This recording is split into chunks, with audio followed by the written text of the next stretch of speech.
So thank you so much. I'm incredibly grateful that we can be together in this way.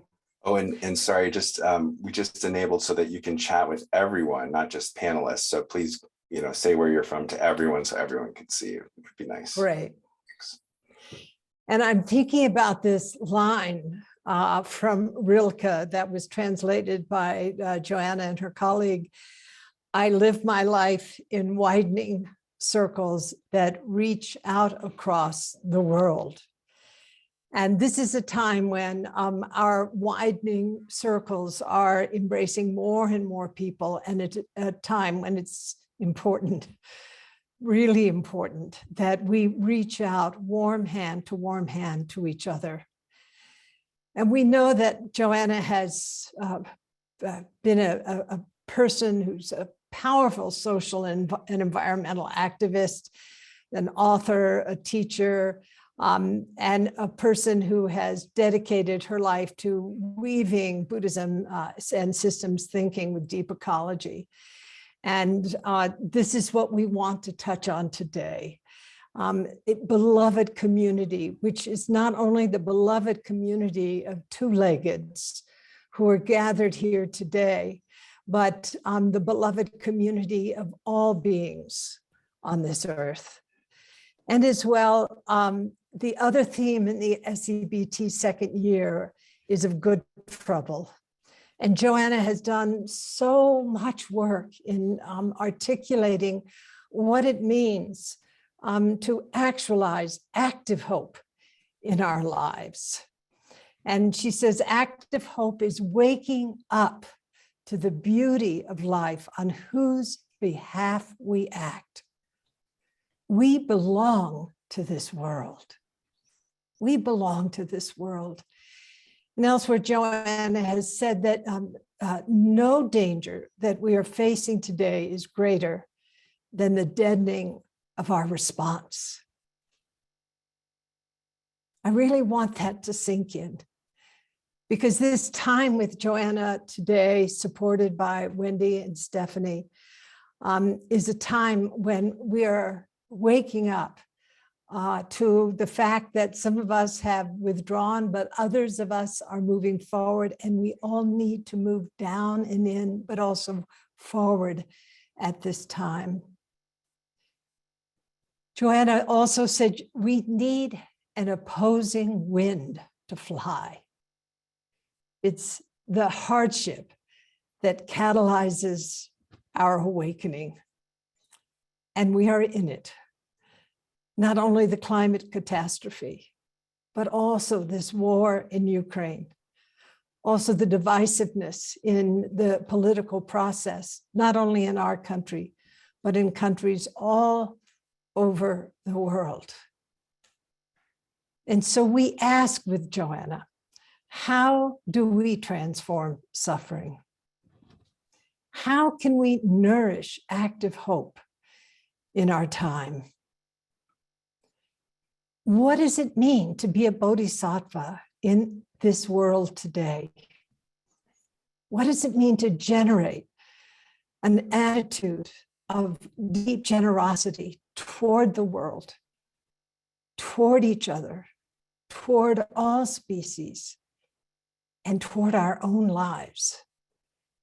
And to meet the world and to meet adversity with appreciation, with courage. I think this is what Norman Fisher, our good friend, has talked about this in terms of the bodhisattva attitude. It really is a reflection of our character. It's our stance. It's how we see the world, how we see ourselves as part of it. It's our point of view. It's fundamentally the internal atmosphere, the attitude, the sort of sensibility that colors our way of being in the world. So one of the really important things is to recognize the truth of impermanence. I often use the experience of what I felt when the Berlin Wall came down. We really do not know what the future will hold. All possibilities are possible. And do we have the character and the means to imagine a world where brokenness has been repaired, including our own brokenness, and not letting brokenness stop us, but in fact going to where there's brokenness. And that's why we are here today. And that's why this socially engaged Buddhist training that we created at the beginning of the pandemic came into being. It's why imagination is so important now, and to understand that our practice is about addressing this brokenness in our lives and in the world, and to do everything that we can to return our world and to return ourselves to wholeness. So this time today with our beloved Joanna is something that is being freely offered to all of you.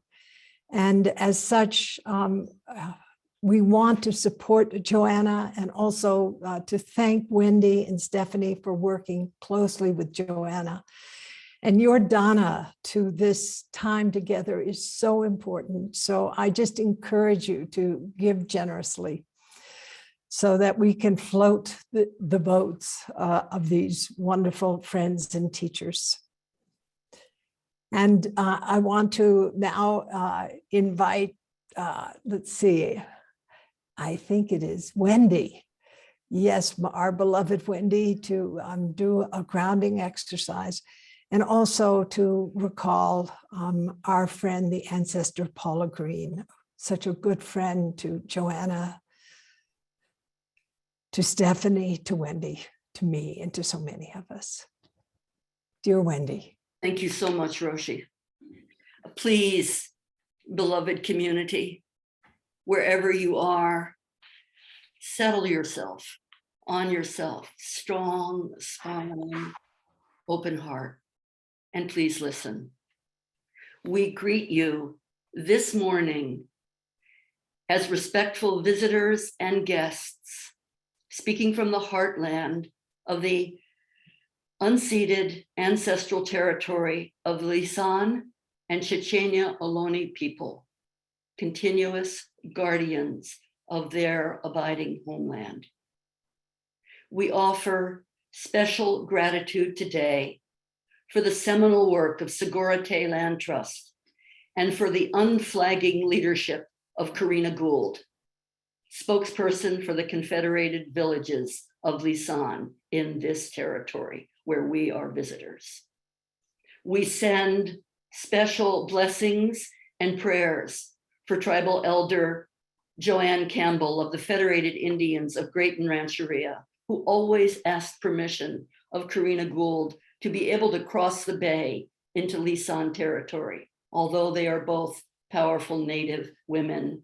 Today, Joanne Campbell making her star passage home to the realm of ancestors, and dropping down a webwork of 5 invisible underground creeks animate this East Bay watershed region: Strawberry Creek, Cordenices, Schoolhouse, Marin, Middle Blackberry, feeding into the great San Francisco Bay, which provides from waters of the world enough drinking water to slake the thirst of 25 million residents. So settle yourself, please, and remember the waters of your landscape and the guardian peaks. In the case of the East Bay, to the north, Mount St. Helena; to the east, Mount Diablo, Chutak, sacred mountain of the coast Miwok people; to the west, Mount Tamalpais; and to the south, Mount Hamilton, and all around the bay, which we overlook, 425 ancestral sites, burial sites along the bay. And recently, genetic material was drawn from 12 buried residents, 2,000 years old, showing unbroken continuity with the native people of this day.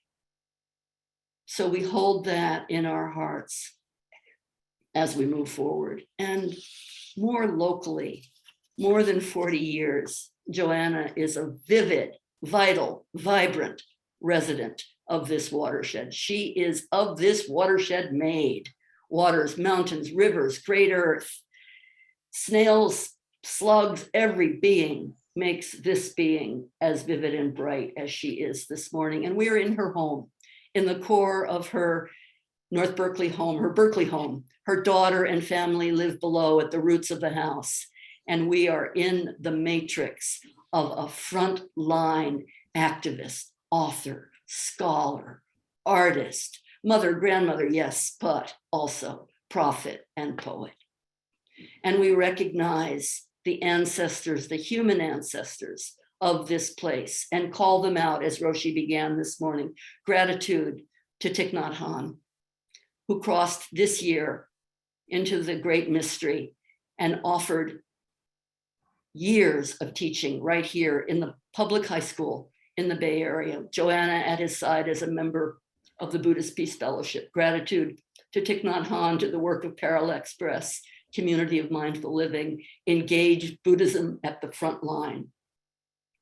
And gratitude also to Sojin Mel Weitzman and Maylie Scott, ancestors, leaders, vivid teachers from the Berkeley Zen Center, to Paula Green, American peacekeeper and founder of the Karuna Center, to Robert Aiken Roshi, to Houston Smith, and to so many other unnamed and to be named beings. Gratitude to our ancestral teachers, to those who keep us strong and deep and true. We do not wobble, and we also do not hold too firmly to any fixed place. And gratitude to the writing and to the ongoing stream of organizations that have their roots in this system and are absolutely fed by the work of Joanna Macy. To Inquiring Mind, Turning Wheel, to the Buddhist Peace Fellowship, to the International Network of Engaged Buddhists, to the Nuclear Guardianship Project, and to Plutonium Free Futures, to the Deep Ecology Institute, to Starr King School for the Ministry, to the California Institute of Integral Studies, to the Center for Safe and Clean Energy, and to the University of Creation Spirituality. In each organization, Joanna has been primary, primal, and prophetic.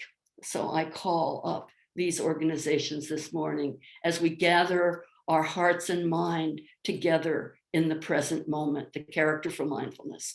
Gather heart and mind together in the present moment. And remember, as Pope Francis reminds us, we are here to assemble an integral ecology that calls for radical openness and takes us to the heart of what it means to be human and more than human. Thank you very much for allowing me to welcome all of you to this ancestral home of Joanna Macy. And thank you, Wendy Johnson of Green Gulch Farm and Upaya Zen Center, and author of Gardening at the Dragon's Gate, and social activist, environmental activist. Thank you, beloved Wendy. Joanna. Well, may I begin Oh, first with yes. an introduction? Oh, yes, Stephanie. To the training today. Just welcome everybody. And again, I echo Wendy and Roshi with gratitude for this opportunity to be together, to practice together, and for this chance to receive and share Joanna's teachings of a lifetime. So this is a training in the work that reconnects. And it's also been known earlier as deep ecology work and despair and empowerment work. There are many resources available on the Work That Reconnects network, online, and in Joanna's books. which you can turn to after this training. So I would like to offer some gratitude here to all those who have already participated in this work and who have offered trainings to and workshops themselves, and who have inspired others around the world to become part of the Great Turning. So today is a micro training, 2.5 hours, a sample of teaching, experiential exercises, and community building that have been updated for this online forum. Across her 42 years of leading this work, Joanna has given hundreds, maybe thousands of workshops, countless talks, and quite a number of 1, 2, and 4-week intensive trainings. So today is a taste of that work, and we invite you to explore more in follow-up. The work that reconnects is being featured in this socially engaged Buddhist training series because of its close alignment with the underlying philosophy and the purpose of Upaya Zen Center. That is to serve our beloved world with wisdom and compassion to benefit all beings. The 3 peacemaking tenets lead to informed and effective action based in awareness of not knowing and in witness to what we cannot turn away from. The work that reconnects also calls us to bear witness to our own deep emotional responses to the world, both the horrors of its abuse and destruction and the depth of our care and belonging. This is work of the heart, not meant to be done in isolation. The work is always done in groups to provide solidarity and support, and to cultivate group consciousness that counters the separate self-individualism of Western culture. This is the foundation for becoming planetary people, as Joanna says. This is also work of the mind, asking for new ways of seeing, for broader perspectives, for sharp insight, for radical understanding. The work is transformative in a Buddhist sense, calling for an awakened mind not clouded by greed, hate, and delusion.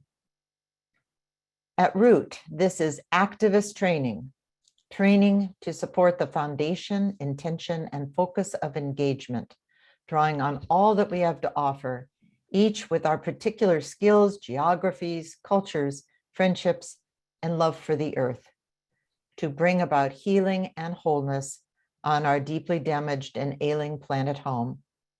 It is all about making good trouble, as Roshi says. It is all about building the beloved community. It is all about helping each other to do what we can to serve and love this place we call home. So today's program is in 2 parts. First, a fresh look at one of the most important stories and frames in Joanna's teaching, the Shambhala Warrior Prophecy, and its core Buddhist teaching. Second, an introduction to the work that reconnects spiral practice frame that gives shape to every training. We will ask you to participate in the exercises individually, each in your own locations, but knowing that you are very much a part of today's community, learning together and aligning with these deepest concerns of the heart. Materials will be posted on the resource page for further reference. We hope you will take this sample offering and build on it to support your good work for the world. So to begin, now to set a tone, we would like to call in the beings of the 3 times to be with us and support us in the work we are doing.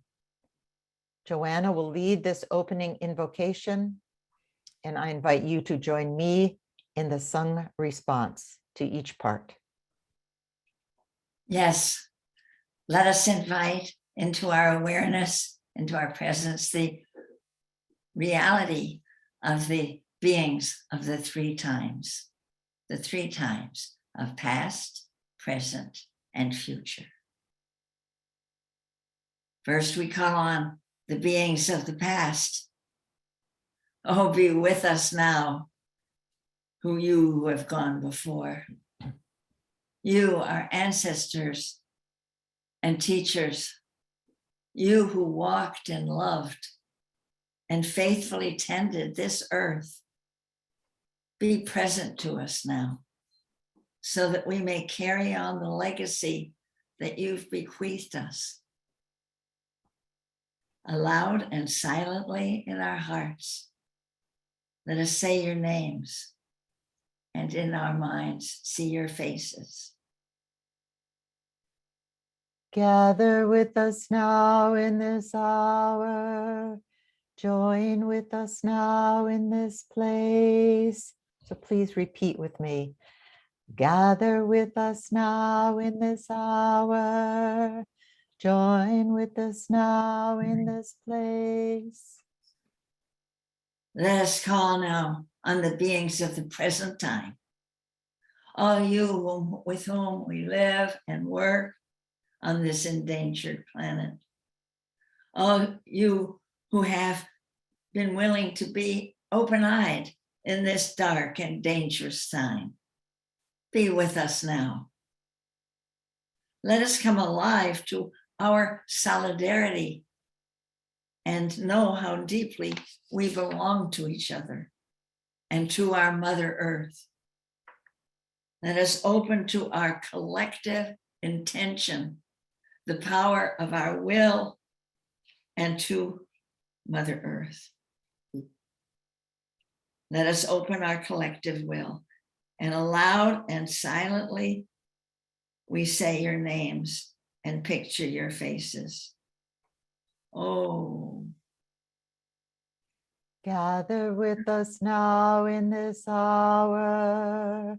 Join with us now in this place. And all of us, gather with us now in this hour. Join with us now in this place.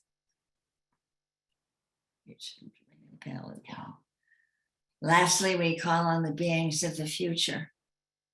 All you who will come after us on this earth, we hold you in our heart minds now. All you to be born in the ages to come. It is for your sakes too that we labor now, that we meet, to form our plans and give them our hearts to them. Oh, we cannot picture your faces or say your names. You have none yet. But we feel the reality of your claim on life. Our hearts want this verdant planet to be there for you, clean and strong and plentiful and fertile. So we ask your help. Help us to be faithful to the work that is to be done. So there will be for you, as well as for our ancestors, blue sky, fruitful land, clear waters. Gather with us now in this hour. Join with us now in this place. And everyone, gather with us now in this hour. Join with us now in this place. So Joanna, please, as we've gathered, may we hear from you, the Shambhala Warrior Prophecy. 42 years ago, when I was once more in the foothills of the Himalayas in Northwest India, visiting a Tibetan community in exile that had become rooted in my heart for the previous 15 years, since the mid-60s, right after. Tibetan teachers, lamas, yogis, lay people had poured over the roof of the world, down from the snowbound regions at that moment, fleeing the excesses of the Chinese occupation of their homeland. of their way of life, and where their wisdom and commitments had been grown faithful over centuries. It was there in their community in exile, Tashechong, that in the first day of the year 1980, I was visiting them, coming up from field work I was doing in Sri Lanka, also on the power of the Buddhist teachings. And I was with joy that I saw again the community of lay people and monastics, and especially my dearest friend, Dugu Kyrgyal Rinpoche. There, my family was visiting too, but I had a time alone with him. He had been my best friend from the beginning in this refugee community. We'd been in correspondence when I was home in the States.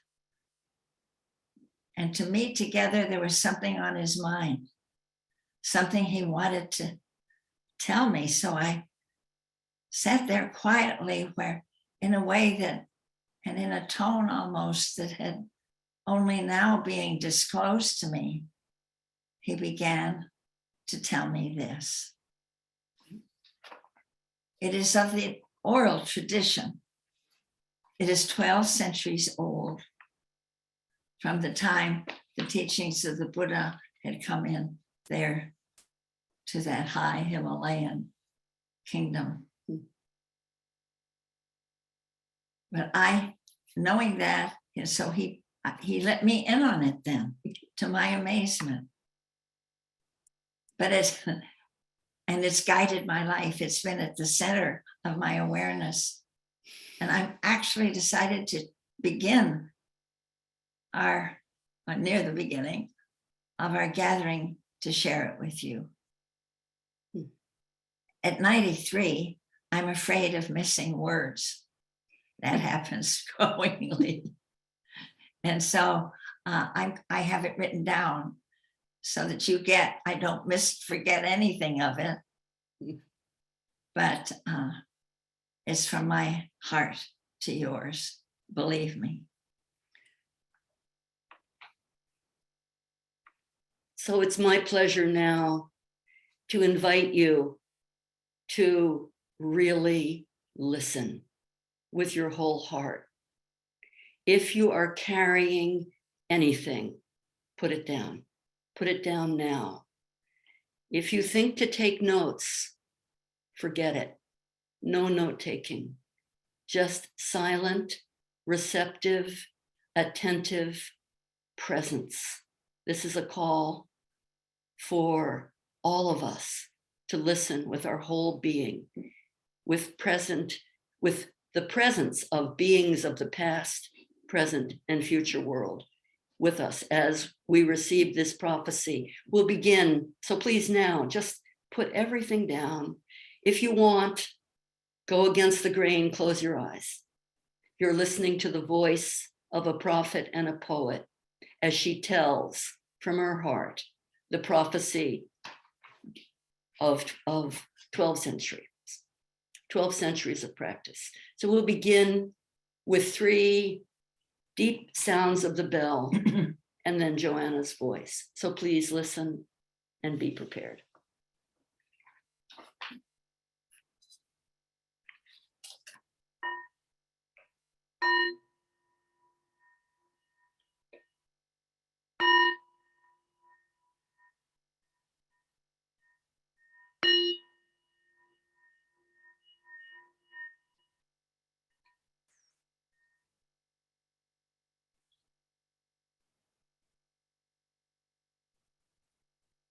There comes a time when all life on earth is in danger. In this time, great powers have arisen, barbarian powers. And although they waste their wealth in preparations to annihilate each other, they have much in common. Among the things they have in common are weapons of unfathomable devastation and technologies that lay waste the world. It is just at this point when the future of all life hangs by the frailest of threads that these barbarian powers not only rise in power, but the kingdom of Shambhala emerges. You cannot go there. You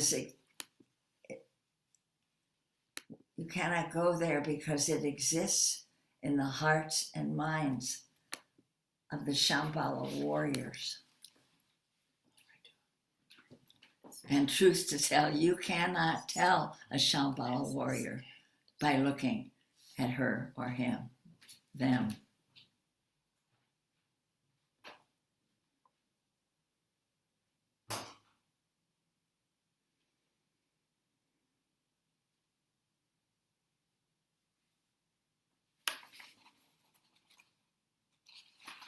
That's really thrown me.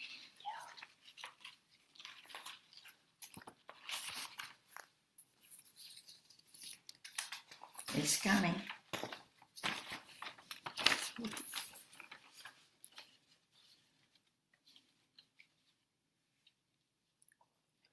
The Shambhala warriors have no uniforms. They have no visible weapons.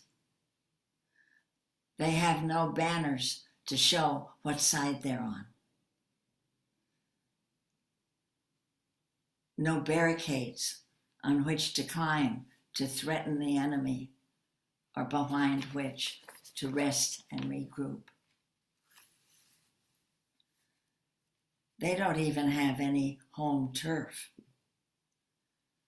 Ever and always, there's only the terrain of the Shambhala, of the barbarian powers for them to move on and use. Now the time comes when great courage is required of the Shambhala warriors. Moral courage, psychic courage, physical courage. And that's because they're going right into the heart of the barbarians' power in order to dismantle the barbarians' weapons. Weapons in every sense of the word. As the Shambhala warriors make their way into the pits and citadels where the armaments are being fashioned, so they are also entering the corridors of power where the decisions are made.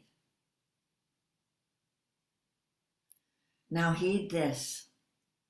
The Shambhala warriors know that these weapons can be dismantled.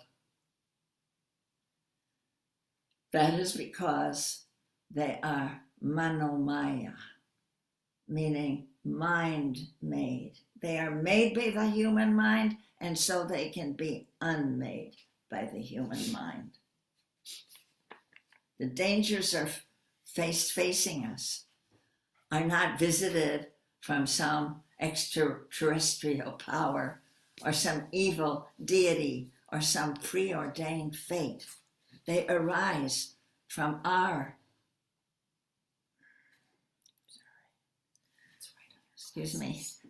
they arise from our choices, our relations, our actions, our behaviors, our habits.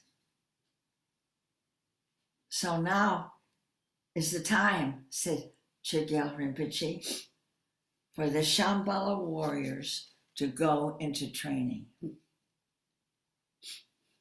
How do they train? I asked Chicks with Flash. They train, he said, in the use of 2 implements or tools.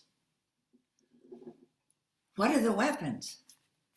I asked, and he held up his hands the way the lamas in the great lama dances of his people hold the ritual objects. The way they hold them in the great lama dances of his people, as well as in the rituals every day. And one is the dorji. This is the compassion. This is the power of compassion, readiness to face and be unafraid of the suffering of our world. And the other is the wisdom that grows from insight into the interexistence of all things.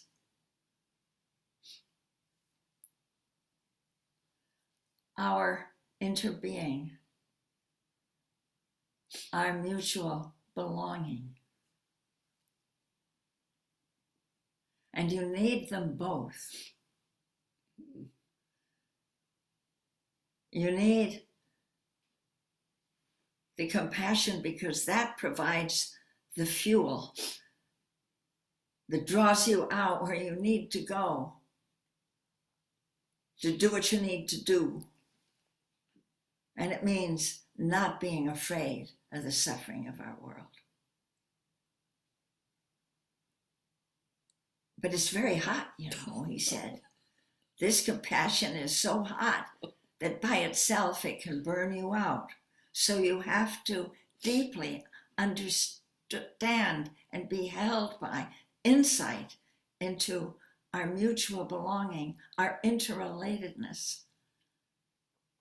Yes, even with every barbarian, our deep rootedness in the web of life, our mutual belonging. But that can appear by itself, he said, as kind of abstract, a little cool. So you need the heat of the compassion as well as the cool, unbeatable certainty that this wisdom brings.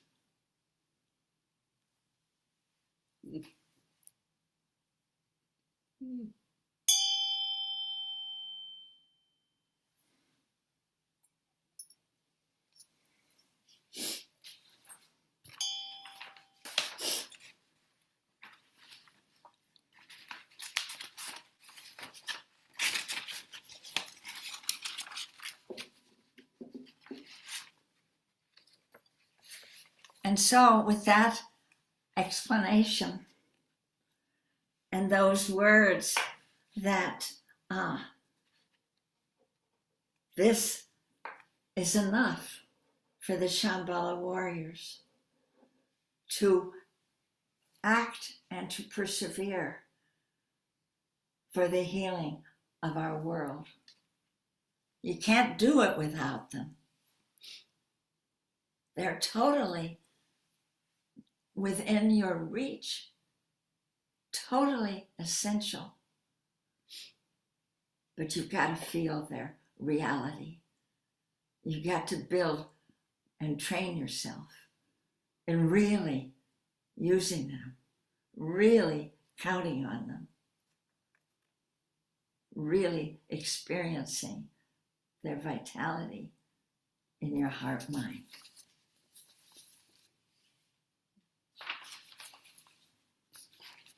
So, my friends, that is what I chose to open this training with, because it's lived inside me and animated so much of who I am and what I've helped to bring forth and what's in my mind as I glimpse each of your faces totally within your power.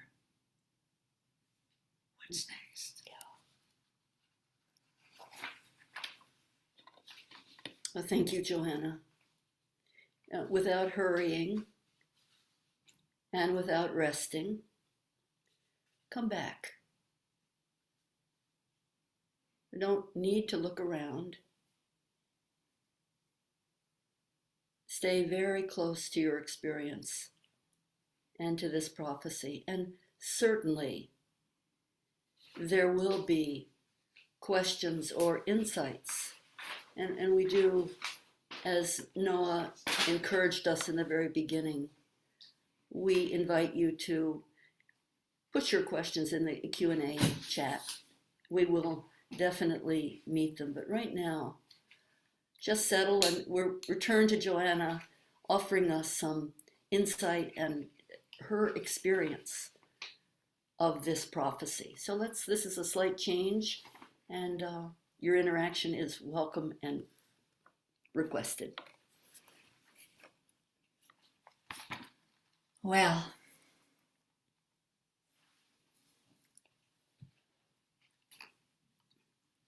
when I heard this prophecy from Dugu Chogyal Rinpoche, I had no questions.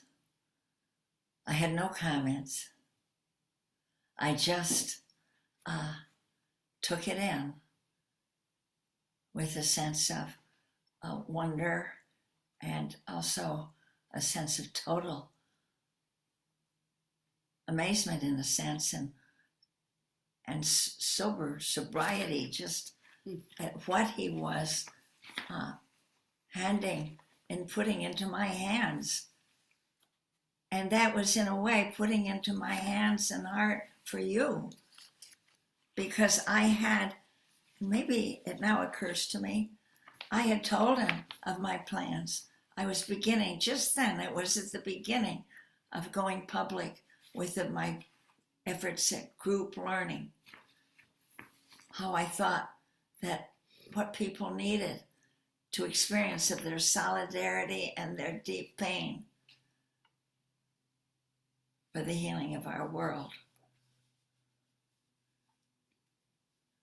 It was called back then, not the work that reconnects, but despair work. We had to really meet our despair for our world, our pain. And we had to do it for the sake of the liberation and intelligence it would allow to come forward. Because so much of what was painful in our world was silenced. People didn't talk about it. Social psychologists called it psychic numbing. We had to break through the psychic numbing in this despair work. We had to come to life with both our courage and our caring. So I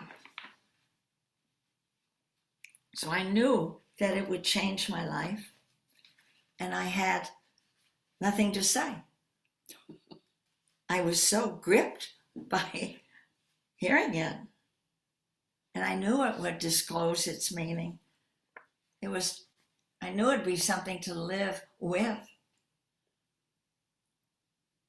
and it's still basic to my life, 42 years later, to my life and understanding. Now my family was with me on this visit, and they were down in the quarters. We were using at the foot of the foothills of the Himalayas, and they were down at the far edge of the lake, people's housing. And I took my leave, deep bows of gratitude to Chogyal Rinpoche, and almost ran down the hill to where they were staying, waiting for me to come for supper, go to supper. And I burst in and said, "You won't believe what I just heard from Chogyal Rinpoche." And right then and there, without a pause, I told the prophecy as I had heard it.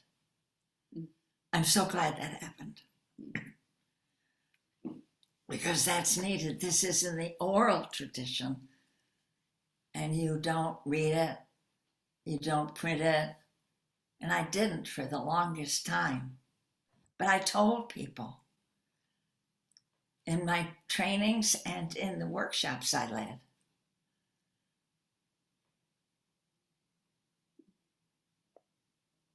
And I didn't write it down until I found that the people I was telling it to, if they were writing books and articles, they'd print it out. So I thought, "But I'll print it in my books so that people will get the language as I had heard it from Chogyal Rinpoche." So,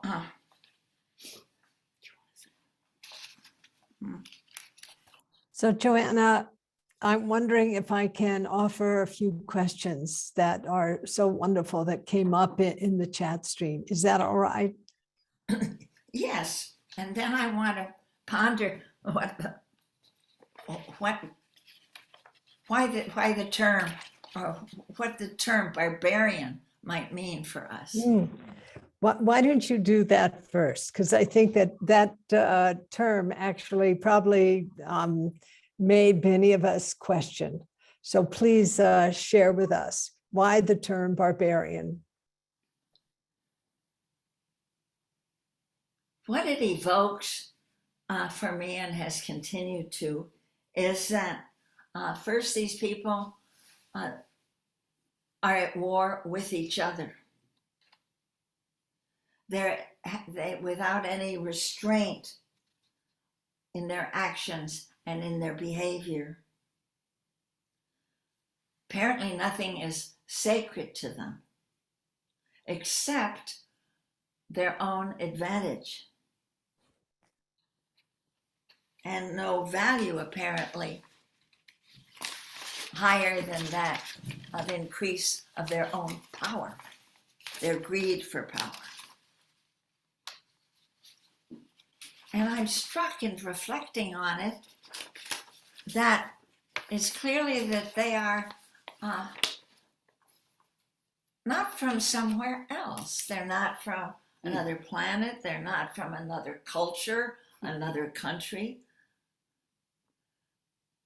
They come from the same background as the Shambhala warriors, and the Shambhala warriors emerge from the same culture.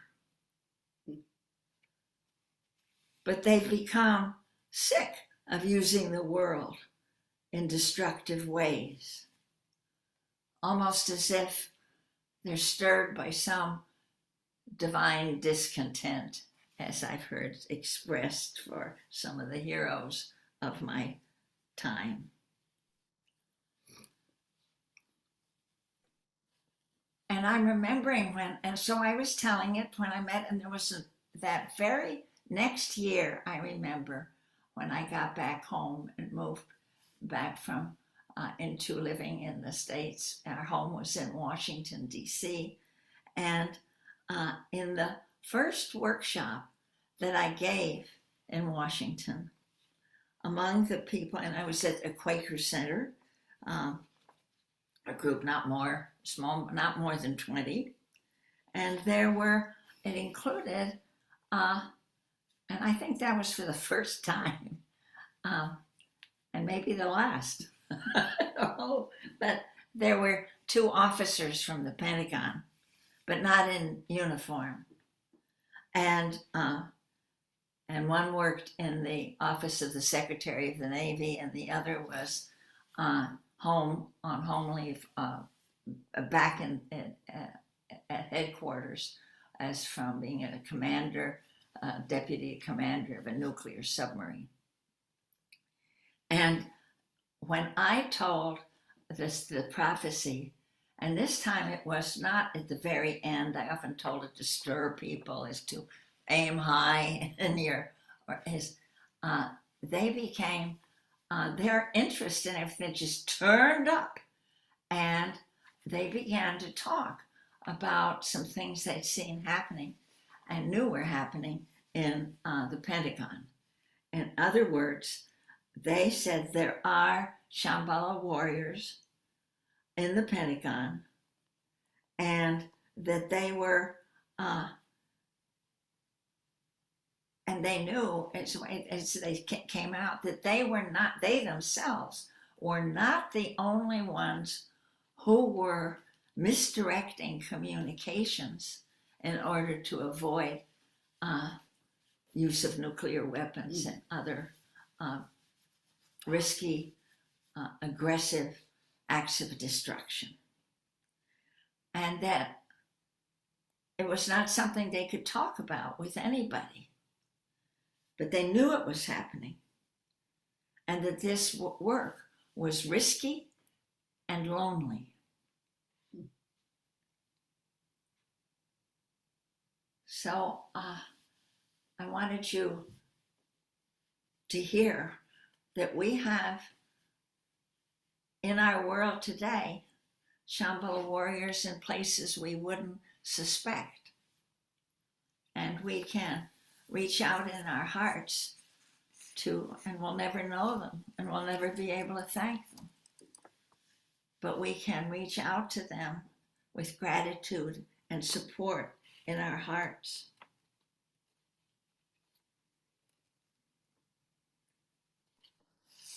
Then I was so moved by, and I want to speak of these two ritual objects.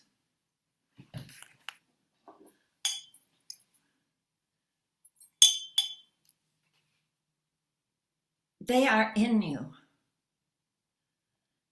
This exquisite Dorji, compassion.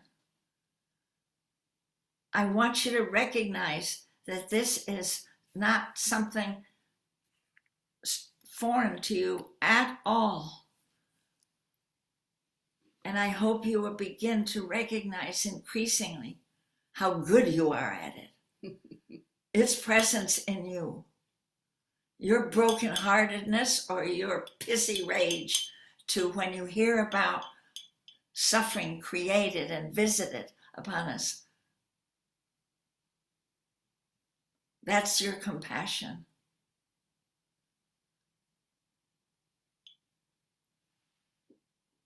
It feels like heartbreak. But that's okay. Because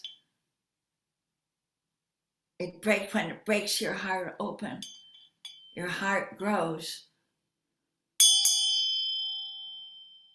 with this companion presence of our mutual belonging, our interexistence. Your heart grows as big as the planet, as big as the world. So big you can trust it. So big you can swim in it.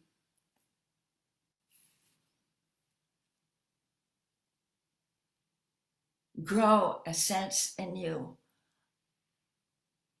of trust. You can trust your pain for the world. We learn that in the work that reconnects. You can steer by it. And you can trust our interbeing. We belong to each other, whether we know it or not. But when you learn to know it, that gives you such a wedding of calm and well, the word that comes to me is ferocity. Steady, calm, trust, and all the readiness, yes, that you need in order to act.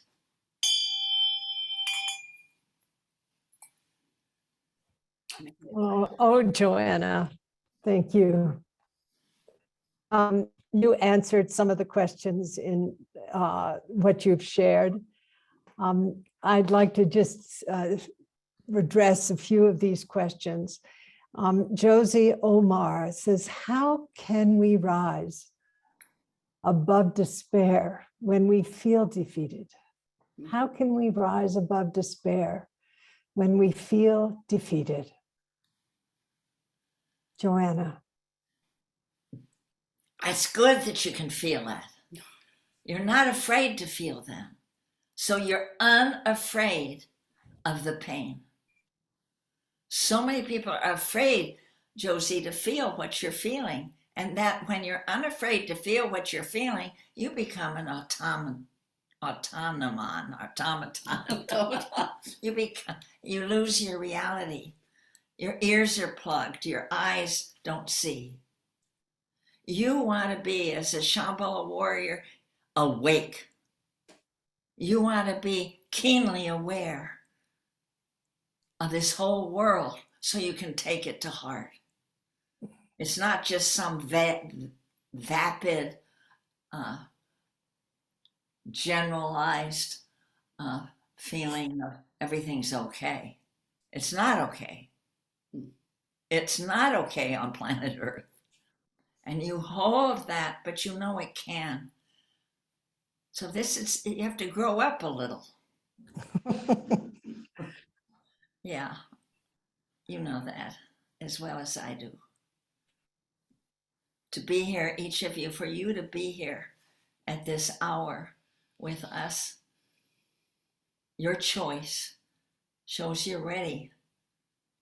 You're ready to take in what you need to be and how you need to see and what you want, how much you want to be an agent of change, a Shambhala warrior. Oh, Joanna. Already. So I thank you so much. I'm sitting here with some of my sisters, Wendy and Angmo, Peggy, and we're all smiling, particularly when you said you've got to grow up. Really. I'm just remembering something I want to include while we're on the prophecy.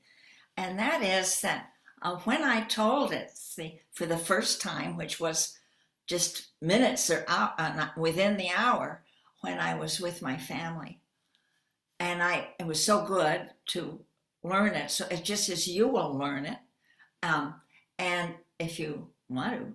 And my son Jack, who was in college at the time at the university, and he said, "But Mom, didn't Chogyal Rinpoche tell you how it's going to turn out?" And I looked at him and I laughed and I said, "Honey, if Chogyal Rinpoche had tried to tell me how this is going to turn out, I wouldn't have believed any of it. So don't you believe anyone who's telling you what's that. Not knowing is essential. And if someone tries to tell you, you turn on your allergy siren right away." Yeah.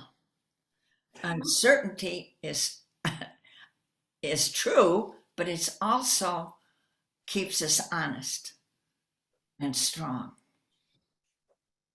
on the mark, because uncertainty is our friend. Remember that. It keeps you fully present, senses alert. Yes, Joanna, thank you. Thank you so much. You know, Joanna, you said in the prophecy that one will not recognize a Shambhala warrior. And yet there's an important question that Kathleen Wallace Deering asked. She said, she's asking, are we each called to be Shambhala warriors? Joanna just said, you're darn tootin' we are. And then she said, if so, how do we find community or build community with each other around the prophecy or around the vision or the imperative in the vision? It's okay. You don't need it. Okay. I just unplugged something. That's all right. But I didn't unplug my head or my heart. No, you, No. Yeah. So that is why you have the insight into our basic belonging to each other. That is the meaning of this Dharma reality. We are called to know that this whole world belongs together, and it is affected by what we see and what we say, what we hear, who we are. We're like Team Planet. Yeah. So,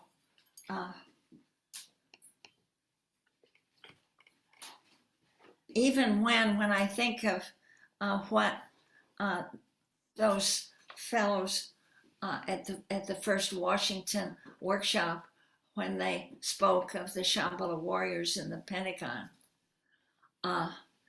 although they do this and belonging to the whole of life on earth, they were doing something that was very dangerous and risky for them, and had to keep and reduce them in a, not reduced, but that was dangerous for them, and that they couldn't sit and, go to the bar after work and have a drink and talk about their day of stopping this or that. You had to do something noble and not speak of it. Hide it. So that's really two. They were acting for life on earth in a way that they couldn't let anyone see. And so just feel a heart, and that may be asked of you. We don't know. But we can open our hearts and train our hearts to embrace that we can feel them. Feel the presence of those who are acting, responding in solidarity with the ancestors and the future beings that we've evoked. We're acting for their sake too. Yeah. Okay. What's next? okay. I want to ask just one more question from this stream of wonderful questions, Joanna, and then I think we want to take a pause, a little bio break, and then we're going to come back. We have some practices that we want to do. But this is, I think, a very important question coming from an artist, an old friend named Beverly Nidus. And she says, Joanna, can you speak to what crucial role artists and creatives have to help communities ground and find the courage to move through the uncertainty of this time? Can you speak to what crucial role artists and creatives have to help communities ground and find the courage to move through the uncertainty of this time? Well, if I were to find an answer to that, I would have to remember an amazing artist who did public art and public installations that helped break the silence of our threats of nuclear annihilation of this world. And that they in installations that involved the viewer and even accepted and were rigged to take the response of the work. And my questioner probably knows Beverly Nidus, because you're the one who came to just about the first workshop I did coming back to this country from being with Gyalpo Rinpoche. Yeah, and that you would know it.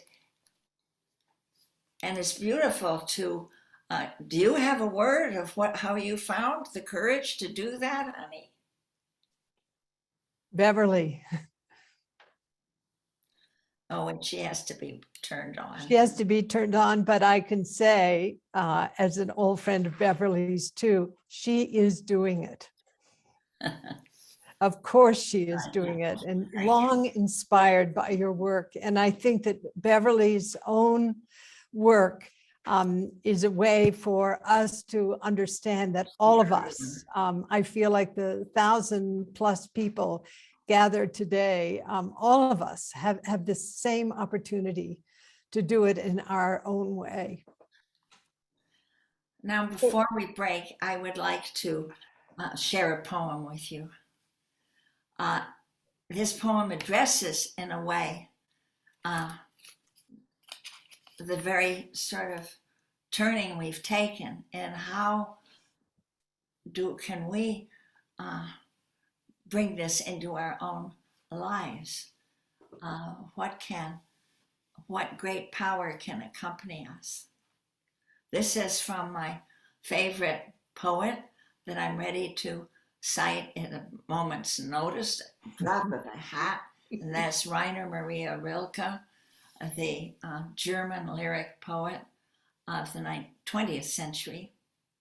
It's been the greatest joy in my life, among the many great joys, to be with my co-translator involved in 4 books of the translations. But this is one poem that he wrote early in his life and that I've loved and used actually at the end of workshops at the very beginning when I started them, before people scattered.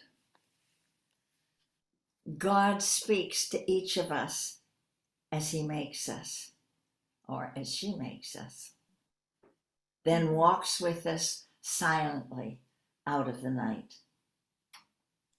These are the words we dimly hear. You, sent out beyond your recall, go to the limits of your longing.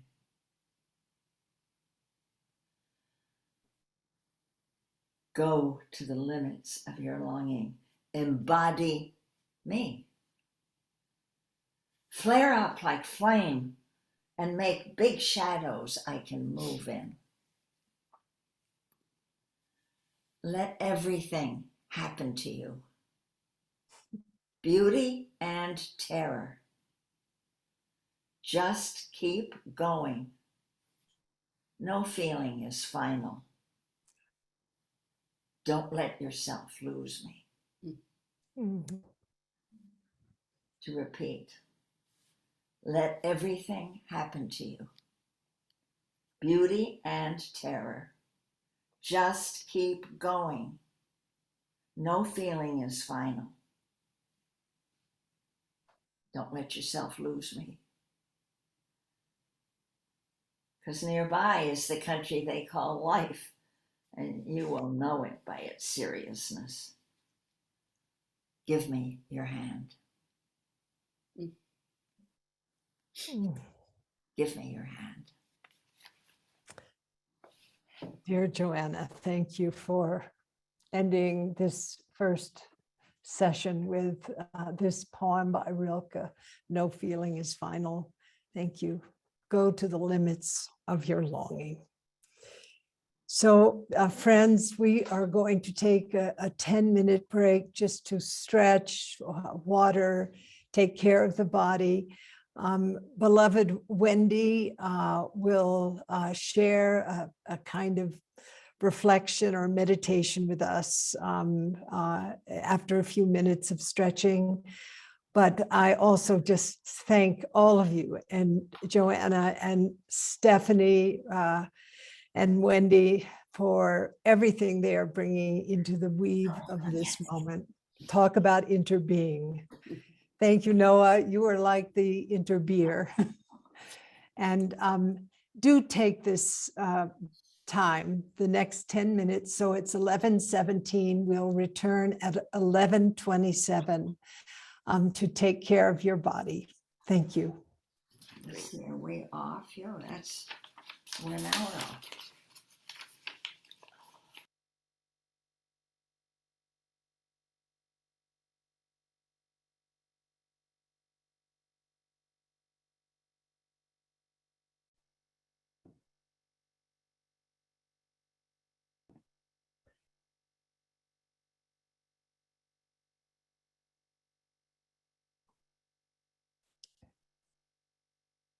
So I'd like to welcome back everyone. And again, my deepest thanks to you, Joanna. I'm so completely blown away by your presence and what you're transmitting this morning. And I want to formally introduce Stephanie Kaza, who is an old friend who has collaborated with Joanna for many, many decades. And she is a longtime lover of trees, a practicing Zen Buddhist, an environmentalist, and also a great scholar and author. And I'm just so grateful that you are here in our midst, beloved Stephanie. You know, I cannot wait for you to get to Upaya. This is talk about trees. If you had seen the land where Upaya, the Zen Center, is now, 35 years ago, there were no trees, and we planted hundreds of trees, and we plan on planting more in this upcoming time. But your work with Joanna has been so important in my life because you've been able to be a bridge for many of us in putting Joanna's work in the environmental perspective. So I invite us to now open this next session to the more focused training part. So dear Stephanie. Well, may we just first lift a glass of water to settle us with Wendy, and then I'm going to show you a few slides that we have to start the workshop part of this session. So Wendy, hold your glass for us. The glass is up. It is more than half full. It is brimful. So let's take a moment, please, wherever you are, to remember that water flows from the high mountains and runs deep in the earth. Miraculously, water comes to us, sustains all life. As water being, 70% of the world is covered with salty water. And in our bodies also, salty water, the fluids of regeneration. We are willing in our salty brininess to shift shape and become solid, gaseous, and to flow. In gratitude to water, the protein shape-shifting element.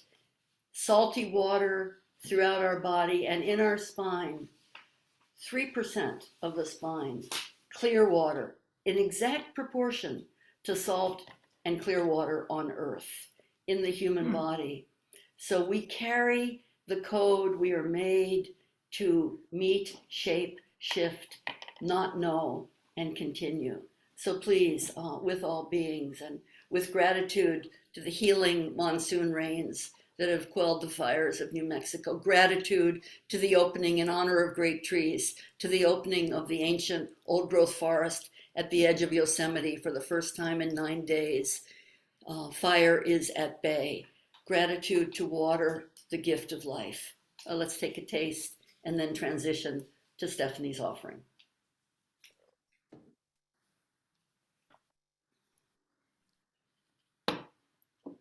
Thank you. So thank you everyone for your wonderful attention. There have been many questions about Joanna's work. So let's take a couple of minutes before we learn one of the most basic frameworks, especially for those of you who are new to Joanna's work. You'll find this works in all dimensions. So these 3 books that Joanna's holding have been published in the very recent years, and I just want to show you the ones that are your primary resources to draw on. The exercises we're using are in both World as Lover, World as Self, and in Act of Hope. The Shambhala Prophecy is in both those books. And the Wild Love for the World will tell you about her work around the world. But you may not know that she has also published a number of other books, the Facilitator Guides. Her memoir is a beautiful story of her life, and her PhD thesis, my favorite, The Dharma of Natural Systems, and her comparison with Buddhist thinking. This whole PowerPoint will be posted on the resource page, so no need to quickly make notes. But her earlier books, also her Rilke books, Dharma and Development, and the very first, Despair and Personal Power, are terrific resources. Now, this work has gone out, and I just thought I'd show you a few pictures of how the work that reconnects looks around the world. Here in the UK, where they're using Act of Hope, hundreds of copies of that, gone to Extinction Rebellion. In Sri Lanka, where Paula Green worked with people there. In Japan, working with the Fukushima refugees. So moving, the depth of despair after Fukushima. In Australia, children involved in monitoring the water with the Work That Reconnects programs. And people meeting in circle, building community. Many of you have done the Elm Dance, which Joanna learned in a Russian workshop, a way of calling out the things we're concerned about. A beautiful embodied expression of our love for the world. In Africa, the program has become an earth jurisprudence program where people are natural site custodians. And in Mexico, you see here people holding a truth mandala and sharing their deepest fears, rages, and despairs for the world. Or doing the truth walk in Colombia. What's especially important to Joanna is the transfer across generations. So all of you there who are teachers, who are working with younger people, moving this material across time is so important. So here we have young people learning the Hibakusha stories from the anti-nuclear movement, young people in Australia doing a truth mandala, bearing witness as teens, young people in graduate programs wanting to teach this to their own students in college settings, and young people living in community right here in Oakland, learning together as they practice. This is one of the places here at Canticle Farm where Joanna has taught many, many times. So I just wanted to give you a little taste of the solidarity of this work around the world, how far it has traveled, how rich it is, how many people Joanna has influenced. And the framework we want to start with now in this second half of the program is the spiral, the Work That Reconnects spiral. So I'm going to turn it back to Joanna with this graphic where you can see the parts of it. And as she speaks about gratitude, grounding in gratitude, honoring our pain, seeing with new eyes, and going forth. So maybe, Noah, we can leave this up on the screen for while Joanna describes the spiral. You could have us both up somehow.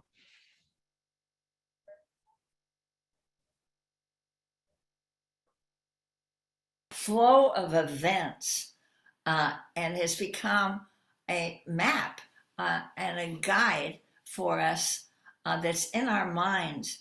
But this painting was made by Dory Midnight of Western Massachusetts in the middle of a workshop when we were taking a breather and she sat down and drew this. And it suggests that this is a flow, this spiral, that we find all over in the way life happens and grows. So it is rooted in gratitude. If we want to get anything done on this planet, we've got to be glad to be here. It does not emerge from complaint or self-pity. You've got to be glad, and actually we're made for that. We have all these senses from our fingertips to the corners of our mouth, to become ever more aware of our world and its blessings and its beauties and its demands. And then when you're grounded in that, then you turn to look at and experience and open your heart to our pain for the world.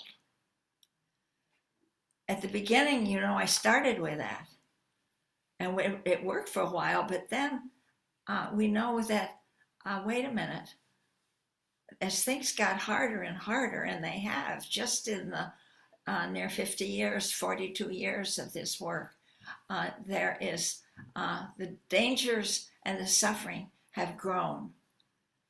We need to ground ourselves in order to ground ourselves in the gifts of life that are in our body before we, to steady us. That's right, to ground and steady us as we do in a way. And for many people, this part of a workshop is the first time that they've honestly, fully expressed, where they've allowed tears to come or sounds to come and words to come to each other, inviting people, allowing people to know what it feels like to live in a planet at its time of such disharmony and war making and inequality. And our eyes become more sensitive as the more we do this work, but also our heart grows ample and big, knowing that we need this for our compassion. Then we see what that allows is that you realize that you are opening to this world in a way that is allowing you to see and feel things you haven't before. And that this pain for the world is compassion, and the compassion invites a sturdy and capacious belonging. You believe you're part of this whole miracle of life on earth. And we see that. So it's like noticing, it's like seeing with new eyes. And I love that. But then what comes, you don't want to just let that be enough. It's not enough, because you want to take it forth. You want to go forth with the work and hear the gust of wind, which is like your willpower and opportunity blows the seeds of the dandelion, and you go forth, and the love goes forth, and the work goes forth, and the joy of being here goes forth with you. Joanna, thank you for that wonderful explanation. And now we should try to take this in for ourselves. So we're going to do one of the most well-used and beloved exercises called open sentences. And Joanna will tell us even more stories from that afterwards. But for now, we invite you to find a way to either write, or you may speak your answers, your completions out loud, or you can take notes on your laptop, or you can post short responses in the chat at this point. There will be 4 open sentences, and an open sentence is a half of a sentence. Wendy and I will read these for you and repeat them And then on your own, you keep going. You say the sentence to yourself or you write it and keep finishing it to hear what you have to say. And we'll allow about 30 seconds for each one. Just so you know, if you were in a workshop, you'd be facing somebody and talking directly with someone. So if it helps you to imagine you're talking with someone on this call, please do that. It's meant to be participatory in building community. And Stephanie, I'm just going to ask for those of you who are going to do the open sentences completion in the chat, please make it to everyone, not to the host or just the panelists, but so really everyone can access. And I will be sharing some of those reflections back. Beautiful. So are we ready? Let's begin with grounding in gratitude. And remembering that you can't tell whether someone is a Shambhala warrior just by looking at them. So we want to be grateful for whatever they possibly can do. Here's your sentence. Some ways that I am grateful to serve as a Shambhala warrior are some ways that I already serve as a Shambhala warrior.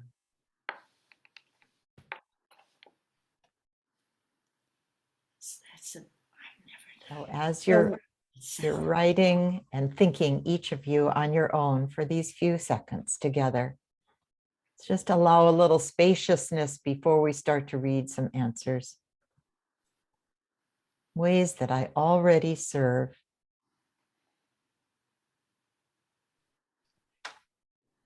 Breath. Creating art that asks viewers to engage and reflect on what is shown.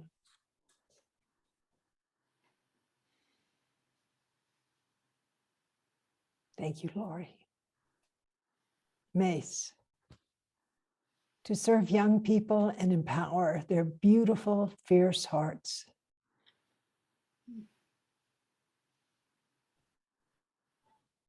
Tara. Teaching socially engaged Buddhism to divinity school students.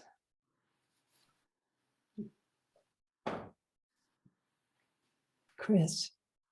Practicing metta. And dear Naima, advocacy for the wild things in my immediate community.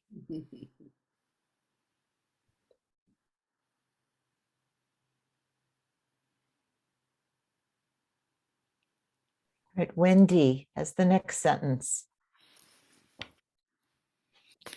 Willing unceasingly to honor our pain for the world. Recognizing there comes a time in life when all life on earth is in danger, and not turning away from that truth, facing it squarely, beginning with gratitude, now honoring our pain for the world. And here's an open question. When I grasp the immensity of the danger facing us, when I grasp the immensity of the danger facing us, I feel, and go ahead and write from your heart, unafraid, fully. And breath. And breath, thank you. And breath. Deep breath in. I feel the urgency. So beautiful. I feel grief. Lisa says, heartbroken and brave. Oh. Virginia says, I feel urgency. Latham, beautiful. I feel the need to grow. Jenny, I feel like bowing deeply.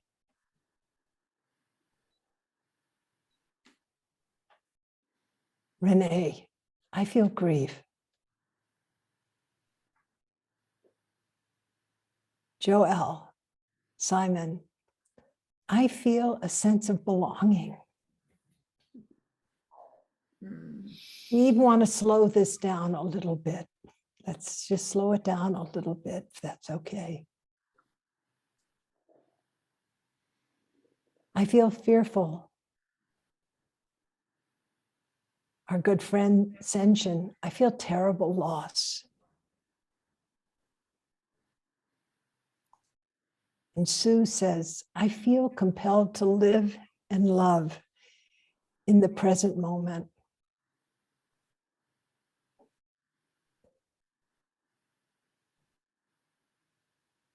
Jacqueline said earlier, I feel horrified. Winona says, I feel fierce.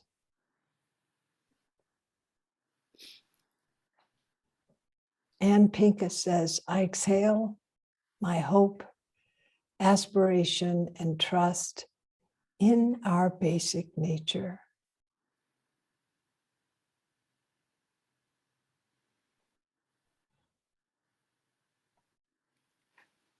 Karen, thank you. Karen says, I want to be more kind. I smile more at strangers. And Silka says, I feel love for this world. And Alicia says, I feel a call to action.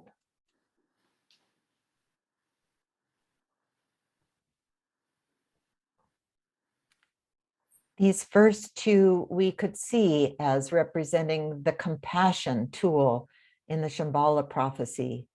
Compassion for our own gratitude and grounding and for our own pain. And the two other parts of the spiral bring forth the wisdom elements of training.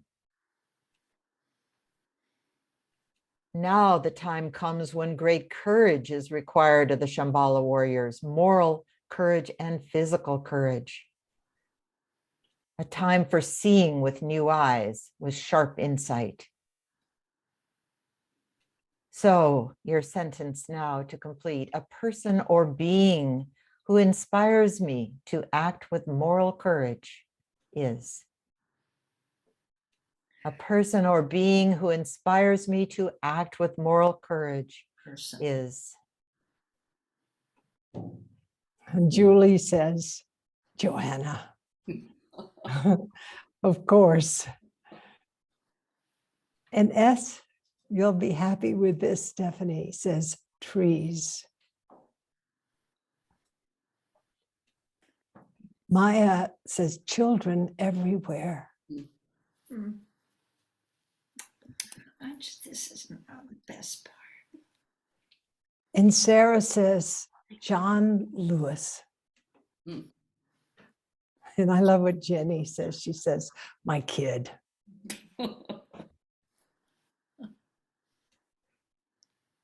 Thank you, Betsy, the Dalai Lama.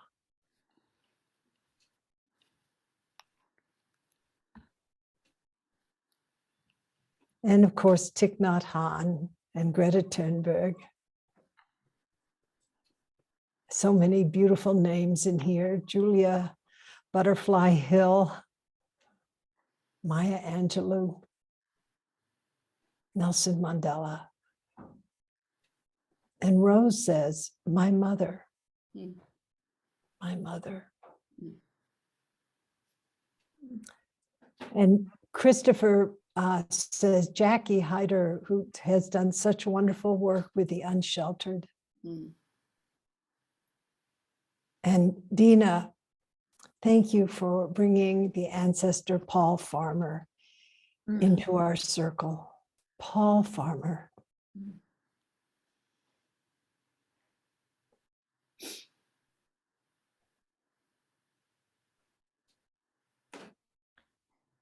And Wendy, our last sentence.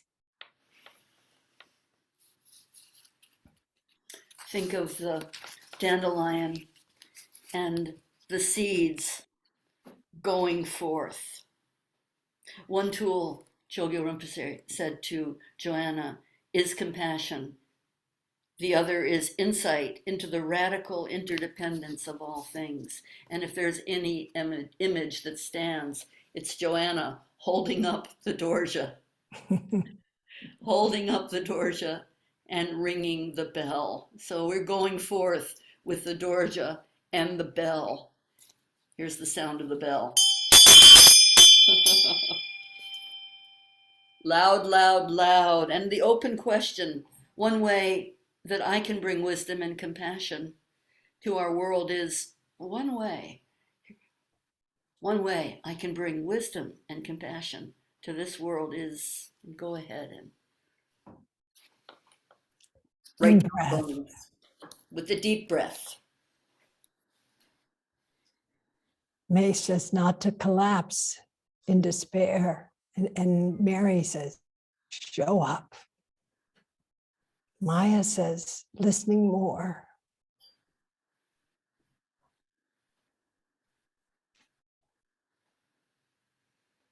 And slow down. Thank you, Erica. And Jude, this is so important. Jude says, looking after my own anger.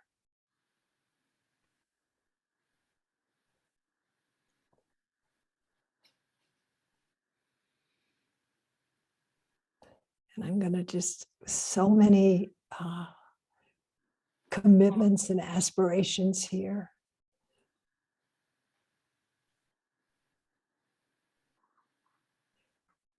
Ralph says, listening to those who disagree. David, this is beautiful. David Wimberly, planting forest food gardens in transition town permaculture ways. Yes. Wonderful. Joanna, you have used these in so many workshops. Tell us how they show up in your brand new version of Active Hope. Oh, yes. I am so grateful for that book and for my dear co-author, Chris Johnstone in the Northern Scotland. I think 100 hours on Zoom was in the making of this. Active Hope, how to face the mess we're in with unexpected resilience and creative power. It's really most fun and effective when we use this book together, read it together, do the prep, full of practices. My heart is just so full from the last 10 minutes together with you. And I realize again what I have felt from the beginning with this work, how I learn from you. We learn from each other. We hold each other open to the wealth that's in us all in a way I've never found in another. Each one of us is a Shambhala warrior. Each one of us is open, full of imagination and creative power. So grateful to be doing this with you, Roshi Joan, hearing your voice. You're bringing trust in each other, to my heart again. I love these workshops. I do. The open sentences are a rich way to hear what's in your inner voice that you might not have brought forth yet. And by having a witness, yourself or others, they become more powerful and more real. And throughout Active Hope, there are writing exercises like this that can really work for you. They reflect a sense of what's in your body, what's in your feelings and heart, and what's on your mind. And they can be adapted for all circumstances.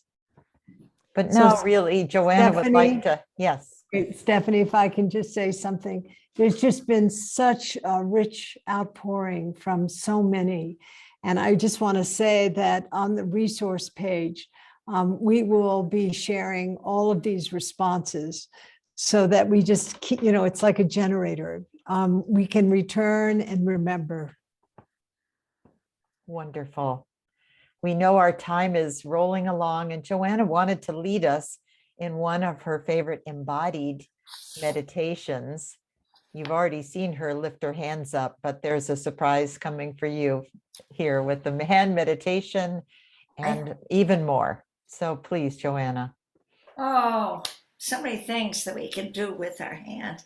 But one, the hand can tell us a story. So look at your hand. Look at yours. If you only have one, look at that one. And let it tell you how it began, its evolutionary story. You know, this hand of yours began in the mother seas, where life began, as a fin. And the very bone structure and musculature of this hand began with that fin, and then let's see what it did. It swam, and then it pushed up onto dry land. Oh yes, it's got muscles in there. And then it learned to climb trees. Oh, see how that's how the opposable thumb developed. See that's makes a loop there that's just the right size for a branch strong enough to hold your weight.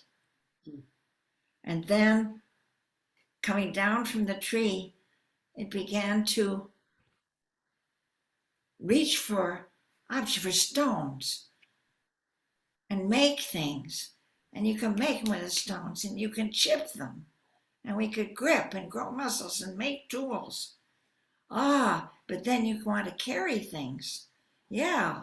Well, you want to gather trees, so you weave, take grasses, and you weave them together and make a basket to be whole.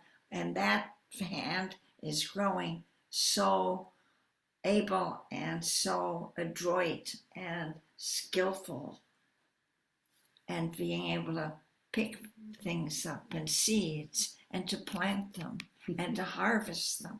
All of that is in that hand. That hand was learned from early on to heal, to let healing energy come through it to wounded limbs and wounded minds. And then through history, guess what? It learned to count. How many and how many. And then it learned to take objects and to make marks.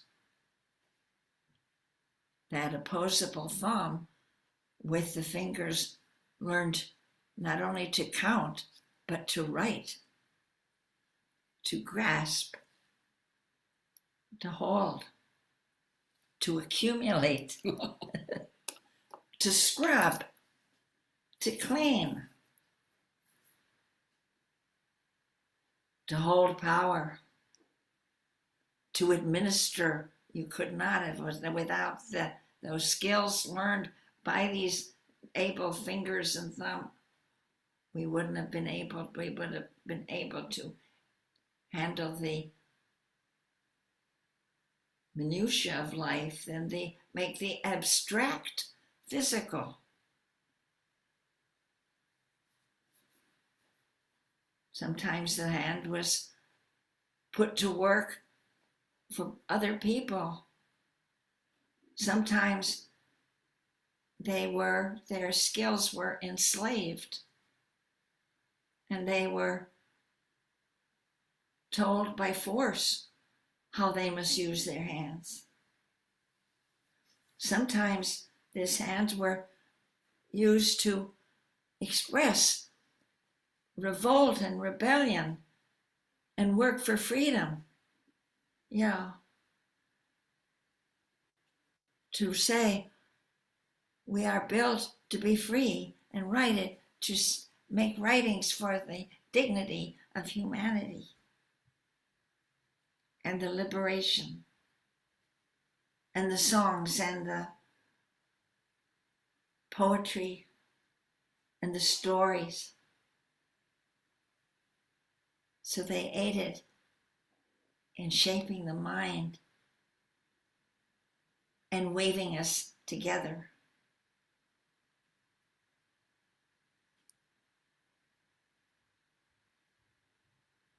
This hand that can reach out and grasp another, that can turn a key and open a gateway. This hand that can reach out and grasp another's hand. Pull them into a wider stream of activity, of humanity.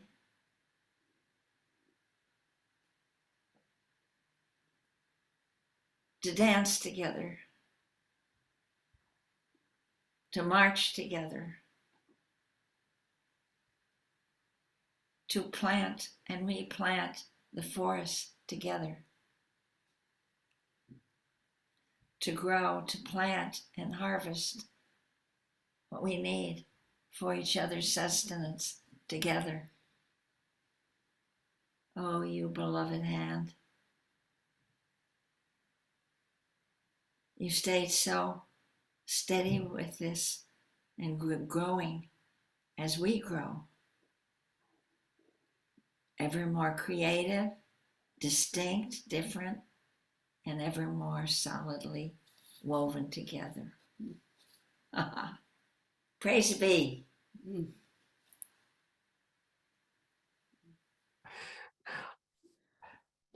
Joanna, thank you so much. Oh, you know, the way that you invite us into this feeling of the body of this earth, our own physical bodies, and to feel the deep continuity through time and space. I just feel filled with delight, and I see a lot of yes. So, Joanna, one of the things about our hands are the 5 digits that many of us have. Not everybody is able to, have all 5, but 5 is okay. But that's been how many cultures have counted. And one of the ways that we count is, with our fingers. And one of the things that came through you are the vows. And I'm wondering if you, because this is a training, and what aspirations, what vows, what promises have you discovered that you want to transmit to us as we move into the last part of our time together? Well, they came to me in an odd and loving way with a question. I was completing one of my 10-day intensives training. I'd never even, and on the last day, while the different home groups were meeting together and I was momentarily footloose, I went to make myself, I was a little sad that people would be splitting. I went to make myself in the kitchen of the retreat center a brown sugar sandwich. That's the taste I've inherited from my girlhood. And I used to even make them for my brothers if they were good to me. And so I was in the kitchen fixing my brown sugar sandwich while everybody else was in their home groups saying goodbye and are getting ready to say goodbye. And one of the monks of it was a Buddhist retreat center, lounging in the doorway, said, "Well, it's the last day, isn't it?" Mm-hmm. So I guess you're giving people their vows. "Oh no," I said, "I don't do that. I'm not up for, I don't have those reaches of power and dignity." And then all he said was, "Pity. I have found vows ever so helpful in reminding me and charging me to do what I really want to remember to do." "Oh, well, I don't know." So I walked on, and then I thought, well, I mean, if I were to do vows, I would do 5. I looked at my hand. And then when I said that, all 5 came to me. Shall I tell you what they are? Definitely. Well, and Noah, if you can put me up, I can share the words on our screen and we can all be ready to read them together. So that will be a treat for us. So I knew what we would, who do we vow to? So we vow to ourselves and to each other. So I said, I vow to myself and to each of you, all of you. I vow to commit myself daily to the healing of our world and the welfare of all beings. And I thought, well, that's so obvious. Why would I even need to do that? But it helps. Oh, that's why I'm here. Oh, that's right. Secondly, I vow to myself and to each of you to live on earth more lightly, less violently in the food, products, and energy I consume. Mm-hmm. And this came, which has become my favorite in a way. I vow to myself and to each of you to draw strength and guidance from the living earth, the ancestors, the future generations, and my kin of all species, or as written, my siblings of all species. Oh, I love it. Fourth, I vow to myself and to each of you to support others, support y'all in your work for the world, and to ask for help when I need it. Okay. And lastly, I vow to myself and to each of you to pursue, that I will pursue, a daily practice that clarifies my mind, strengthens my heart, and supports me in observing these vows. So that's what came. And that's what I'd love to do with you here, if you want to. Thank you, Joanna. So with Wendy, I hope that we can do this in the way of call and response, knowing that we can't have everyone's voice on the Zoom. It would be total chaos. But I'm going to invite Wendy to invite us to repeat the vows after Wendy offers them once again. Wendy La. Thank you, Roshi. I remember, Joanna, when you first told us of this story, the response from the Sangha, how grateful they were. Pity that you thought they wouldn't be, because they were so grateful. Oh, that's and right. so if we could have you ask us if we'd like to receive these vows, and then I will respond and the community can respond with me, vocally if you want, of course, under mute, or in whatever way you want. So let's begin with, so first of all, let's begin, thank you, Roshi, with a breath, a deep breath.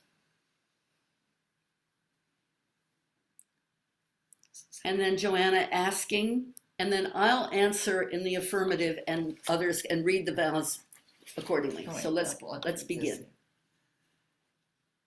My friends, Would you like to vow to yourself and all the others of us here to commit yourself daily to the healing of our world and the welfare of all beings? Yes. Yes. So, I vow to myself, and please repeat along with me if you'd like to. I vow to myself and to each of you to commit myself daily to the healing of our world and to the welfare of all beings.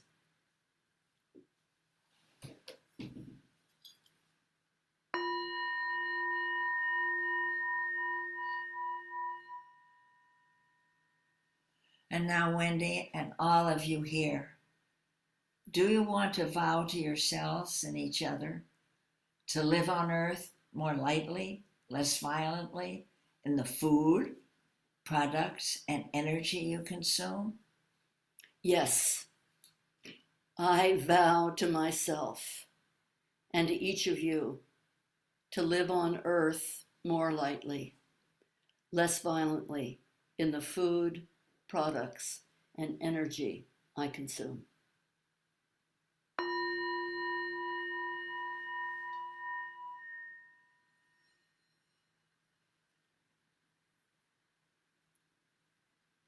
Dear ones gathered here, do you wish to vow to yourselves and each other to draw strength and guidance from the living earth, from the ancestors, from the future ones, and all our siblings of all species? Breathing in, wholehearted yes. I vow to myself and to each of you to draw strength and guidance from the living earth, the ancestors, future generations, and my siblings and kin of all species.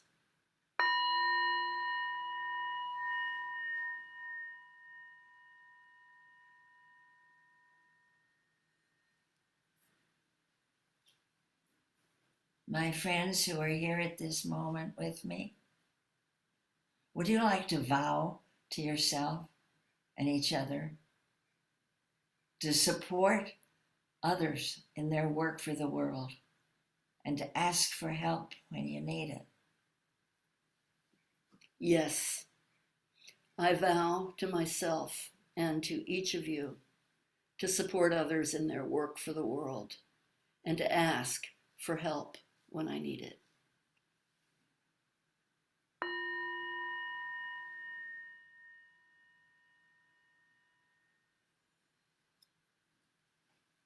And dear ones gathered here today, would you like to vow to yourselves and each other to pursue a daily practice that clarifies your mind, strengthens your heart, and supports you in observing these vows? With all my heart, yes. I vow to myself and to each of you to pursue a daily practice that clarifies mind, strengthens my heart, and supports me in observing these vows.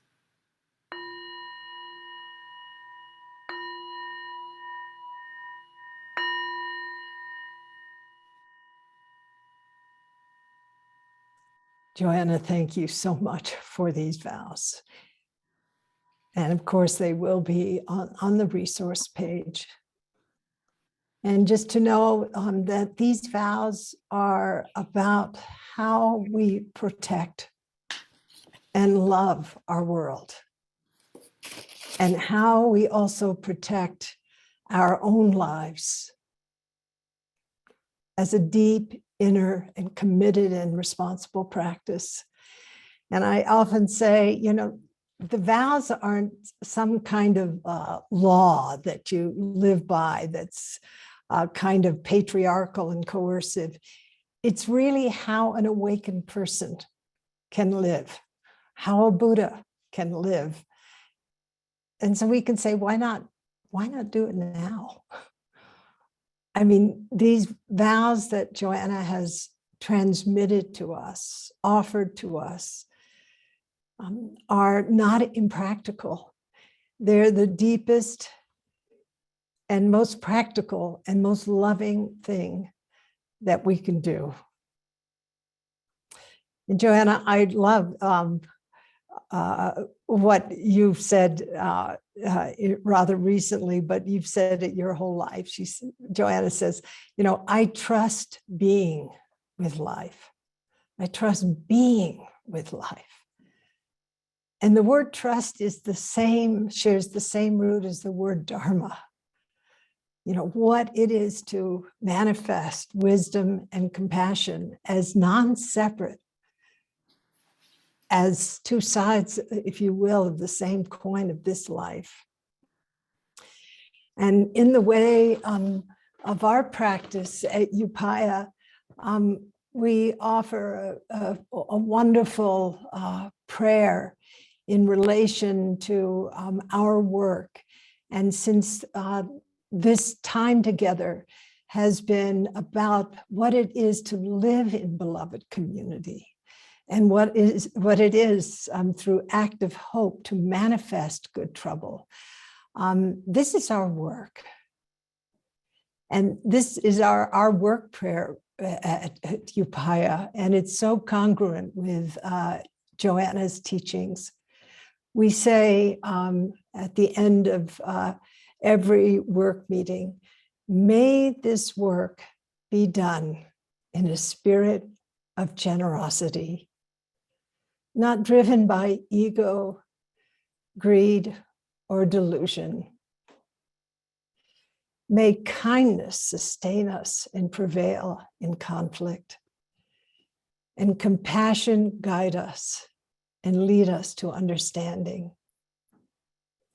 May we rejoice in the successes of others and be or remain unmoved by praise or blame. So in the spirit of generosity, Joanna, your three younger sisters of Stephanie, Wendy, and I would like to invite you to offer one last poem.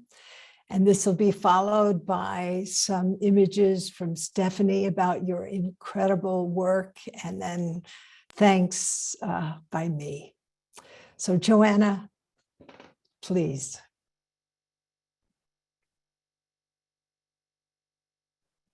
That what I can really depend on is the freshness and power, the strength of my love for life. And indeed, my love for being given a life on this amazing planet. And indeed, being a part of this world. The gratitude for that is so huge. And so I choose to share with you one of the late poems of Rilke, of course, from the Ninth Duino Elegy. I am so happy to be able to say these words. So he says, he gives thanks for life. And you can do that, to give thanks for life, even with a broken heart. As a matter of fact, some of the greatest art and poetry and spiritual teachers is how to praise with a broken heart, how to give thanks no matter what happens. Because you've been given the gift of life and life on this planet. So praise the world. Even praise the world to the angels who don't know how beautiful it is to be an ordinary being. Praise the beauties of the planet, and he then says, this is the part I want your attention to, and the things, even as they pass, understand that we praise them. Transient. They are trusting us to save them. Us, the most transient of all. As if they wanted in our unseen hearts to be transformed into, oh, endlessly, into us. Earth, oh, Earth, isn't this what you want? To arise in us invisibly? Is it not your dream to enter us so wholly there's nothing outside us left to see? What if not transformation is your deepest purpose? Oh, Earth, my love, I want that too. Believe me, no more of your springtimes are needed to win me over. Even one flower is more than enough. Before I was named, I belonged to you. I seek no other law but yours. And I know I can trust the death you will bring. See, I live. On what? Childhood and future are equally present. Sheer abundance of being floods my heart.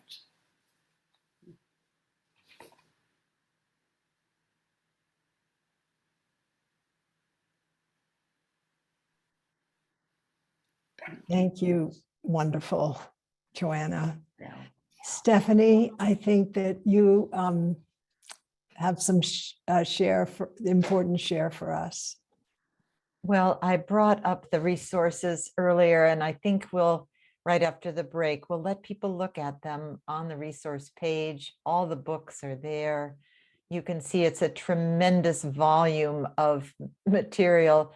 Joanna is a very hard worker, and anything she's taken on, she does with just tremendous dedication.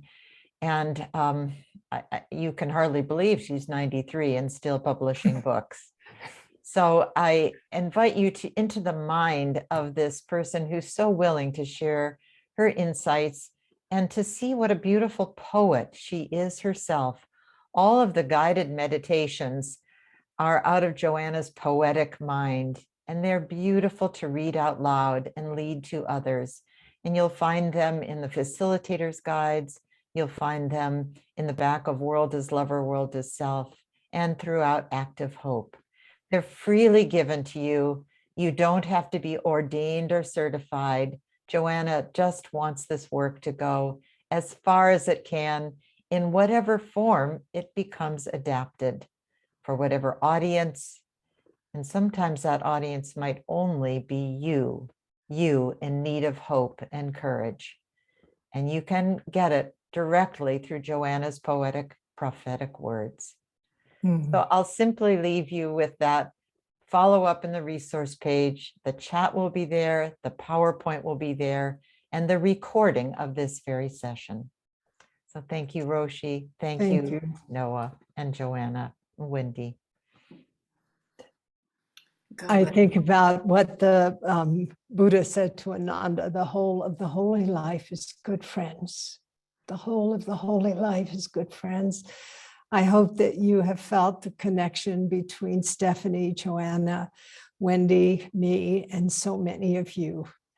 And also that this work of the beloved community and of the widening circles of that beloved community taking action in a world that is so fraught.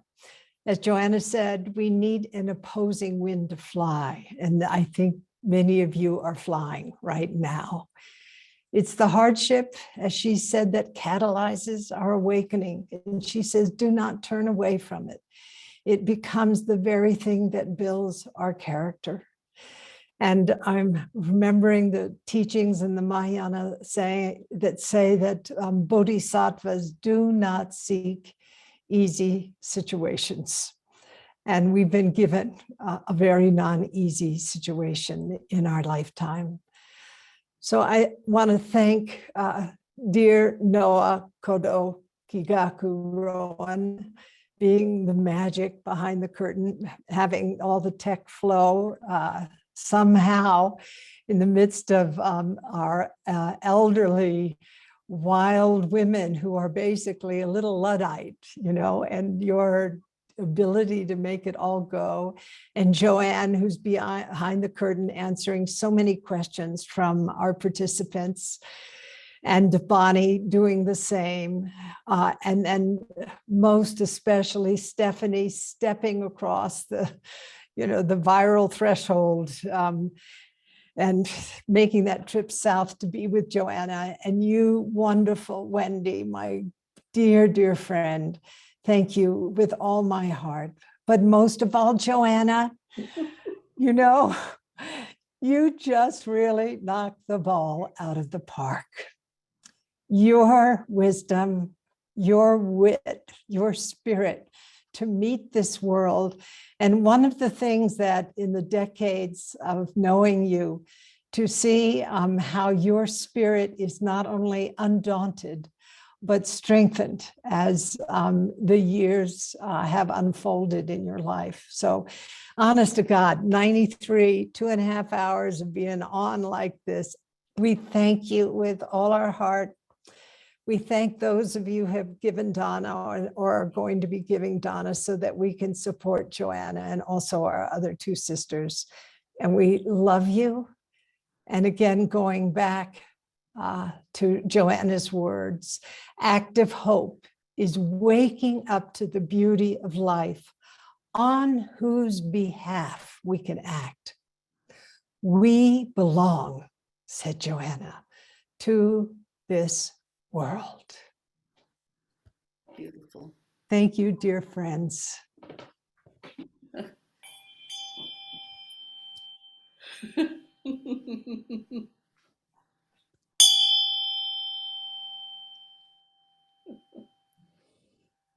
These are in each one of you.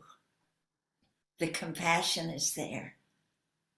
You were born for this time. The wisdom is there. The belonging is there. I rejoice with you and bow to the powers in each one of your heart minds.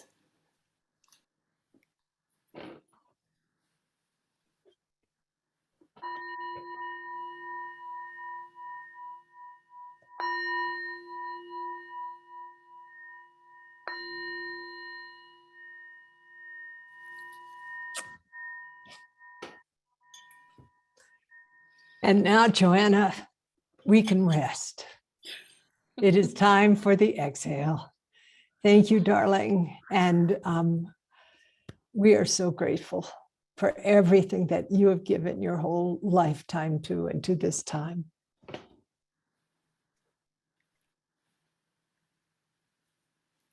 I bow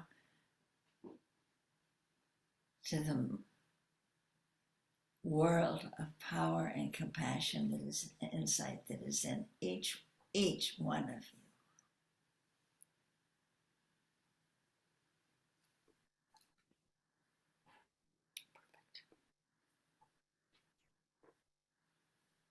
Can we get out of here? Yes, ma'am, right now. And if anyone wants to say something, I'll allow unmute so you can say goodbye for at least the panelists. I don't think I can make the attendees, but yeah, go ahead and unmute yourselves and you can say.